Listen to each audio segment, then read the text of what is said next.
నేను దూరం వచ్చేసాండి ఇప్పుడు నాకు డిసెంబర్లో అయిపోయింది. నేను మళ్ళీ అక్కడికి వెళ్ళలేను. మీరు Feb 14th వరకు మాకు లైలా కూడా వీటితో చేస్తున్న ప్రమోషన్స్. లైలా మీరు థియేటర్కి వచ్చి చూడాలి. ఇప్పుడు గాడ్జిల్లా సినిమా చూసినప్పుడు గాడ్జిల్లాతో ఇంటర్వ్యూ చేస్తారా మీరు?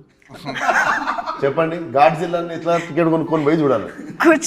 గాడ్జిల్లా బయటకు వచ్చి తిరగదు కదా, అది గాడ్జిల్లా మాకు. మీరు ఆ గాడ్జిల్లా టికెట్ కొని చూడాలి. సరే, ఓకే.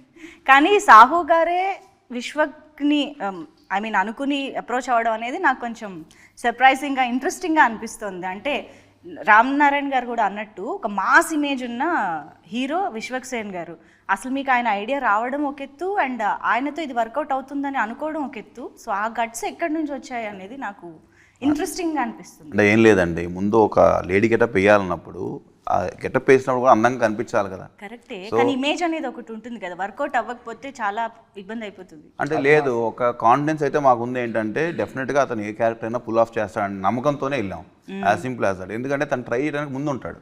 అందరు ఎక్స్పెరిమెంట్స్ ట్రై చేయరు. ఇందాక చెప్పినట్టు తను ఏంటంటే తన కొత్త రోల్ ఉన్నా ఏదన్నా సరే నేను చేస్తాను, నా క్యూరియాసిటీ ఇంట్రెస్ట్ తనకు ఉంటుంది. అందుకనే మనకు కూడా ఏంటంటే అలా ఉన్న హీరోలతో వెళ్తాం వల్ల మనకున్న దానికన్నా అవుట్పుట్ బాగా వస్తుంది, మనం ఆ ప్రాసెస్ ఎంజాయ్ చేస్తాం.